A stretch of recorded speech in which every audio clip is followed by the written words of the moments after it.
It's not an easy thing to do, is to create your own personal brand, because it does feel like bragging. It does feel like that.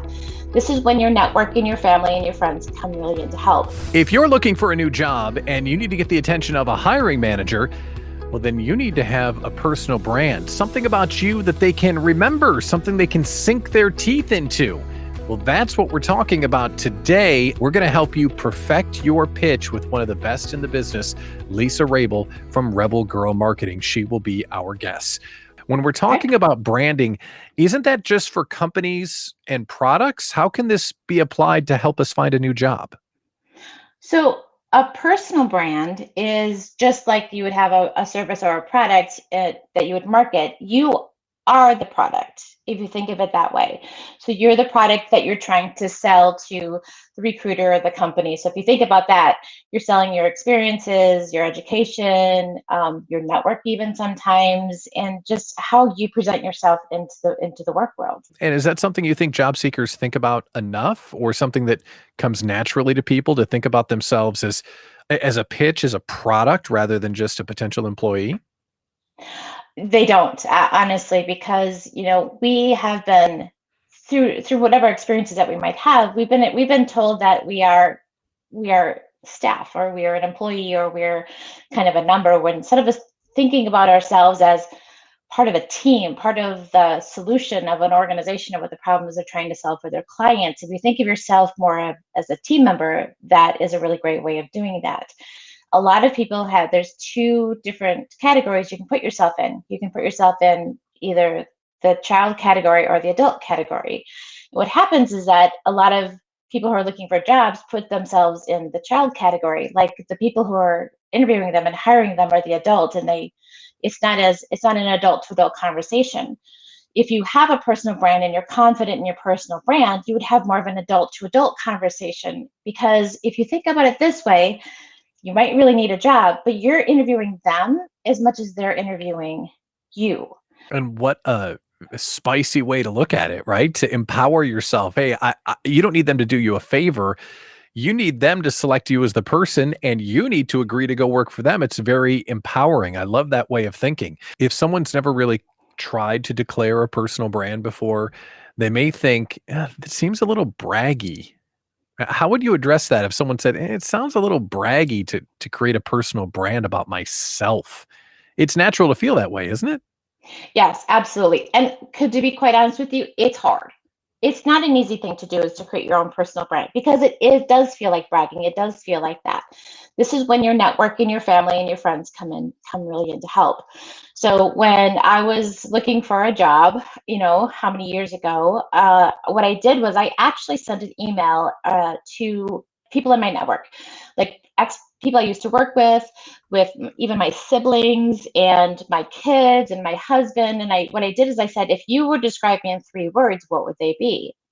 And then what I did is I took those 3 words and I used them on my resume. Of course, I'm in marketing and I'm a creative. And so what I did was I actually put it around my resume, I put little talk bubbles, and then used the 3 words and then who it was, like friend of 15 years or ex coworker or something like that.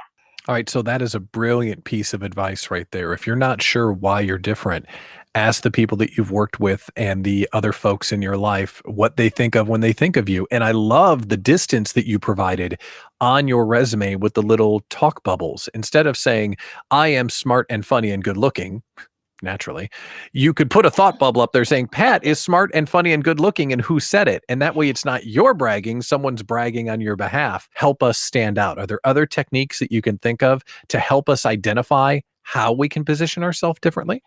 Absolutely. So when you're trying to get a job or trying to get in front of an organization, you have to go through a robot. Sorry, but you do. It's called an applicant tracking system. And so what happens is you can use words that are kind of HR speak. So one of the ones that I love personally, it's called Strengths Finders 2.0. And what it is, you buy a book or you can go online and it's like 20 or 30 bucks. I don't even know how much it is anymore, quite honestly. But what you do is you fill out the questions and then it comes back with your 5 highest strengths. You can actually use those strengths on your resume and in your cover letter. So there's going to be some keywords that you're going to find in the job description. So it's very important to go print out the job description and then highlight the words that you see repeated all the time. And then in your cover letter, as well as on your resume, find out what use those keywords in a sentence or use those keywords in a header or something along those lines, because the robot's going to be looking for the same keywords in the job description. So if you have those words in your cover letter and or your resume, you're going to get past the robot and get in front of the HR professional. So how else can we find some of those things that help us stand out? Are there other techniques that you can think of to help us identify how we can position ourselves differently? First of all, be authentic. If you don't want to sound like everybody else, don't act like everybody else. Be who you are. And now I'm not saying if you're like a wild and crazy guy and you want to be like, you're all animated and stuff. I mean, within some composure, but at the same time, if you're like a fun and passionate and energetic person, be a fun and energetic and passionate person. Because like I said, nobody wants to work with, you're working with humans, you're not working with robots.